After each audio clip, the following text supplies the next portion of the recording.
नमस्कार बंधुरा आमी संचिता केमन आছেন আপনারা সবাই आशा করছি আপনারা প্রত্যেকে ভীষণ ভালো আছেন। আজ আমি আপনাদের সঙ্গে শেয়ার করব কাঁচা আম দিয়ে তৈরি আমঝোলের রেসিপি। আমি বাড়িতে এই আমঝোলের রেসিপি কিভাবে তৈরি করি সেই রেসিপিটি আপনাদের সঙ্গে শেয়ার করছি। এই আমঝোলের রেসিপি তৈরি করার জন্য আমি এখানে নিয়েছি একটি বড় সাইজের কাঁচা আম। এবার এই আমকে প্রথমে কেটে নেব।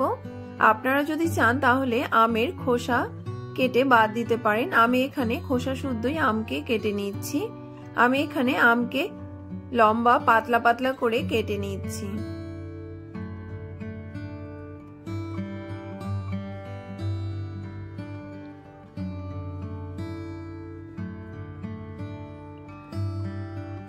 আমগুলোকে কেটে একটি পাত্রে জল নিয়ে নিয়েছি, সেই জলেই ভিজিয়ে রাখবো। এতে আমগুলো কালো হবে না, আমের যে কালো কষগুলো সব জলে বেরিয়ে আসবে। এখানে আমার আমগুলো সব কাটা হয়ে গেছে। এখানে আমি আমগুলোকে জলে ভিজিয়ে রেখেছি। এইদিকে গ্যাসে একটি কড়াই বসিয়ে দিয়েছি। কড়াই গরম হয়ে গেলে এতে দিয়ে দিয়েছি পরিমাণ মতো সরষের তেল। তেল গরম হয়ে এলে এতে দিয়ে দিয়েছি দুটো শুকনো লঙ্কা। এবার এতে দিয়ে দেব 1 চামচ পাঁচফোড়ন। তবে আপনারা যদি চান এই পাঁচফোড়নের জায়গায় সরষেও ব্যবহার করতে পারেন।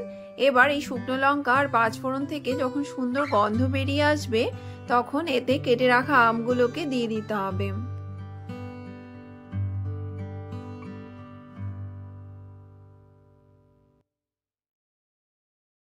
এবার এই আমগুলোকে তেলের সঙ্গে ভালোভাবে মিশিয়ে নিতে হবে।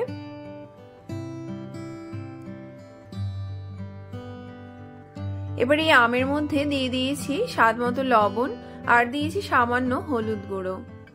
দিয়ে 2 থেকে 3 মিনিট এই আমগুলোকে ভেজে নিতে হবে।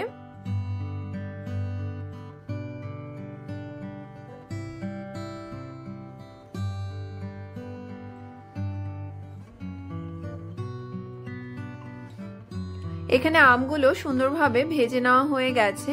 আমি এবার এতে দিয়ে দিয়েছি পরিমাণ মতো জল। যেহেতু আমি আমঝোল তৈরি করছি তাই জলের পরিমাণটা বেশি দিতে হবে। এখানে বেশ খানিকটা জল দিয়ে আমের সঙ্গে সবকিছুকে ভালোভাবে মিশিয়ে নিচ্ছি। এবার এই ঝোলকে ফুটতে দিতে হবে। এখানে ঝোল ফুটে এসেছে আর আমগুলো সুন্দরভাবে সেদ্ধ হয়ে গেছে। আমি এবার এখানে দিয়ে দিয়েছি 3 হাতা চিনি। তবে আম কতটা টক তার উপরে চিনির পরিমাণটা নির্ভর করবে, আর আপনারা যতটা মিষ্টি খেতে পছন্দ করেন ততটা চিনি ব্যবহার করবেন।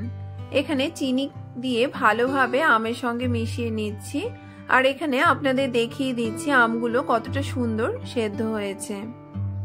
এবার আরো কিছুক্ষণ ফুটিয়ে নিলে আমঝোল একদম তৈরি হয়ে যাবে।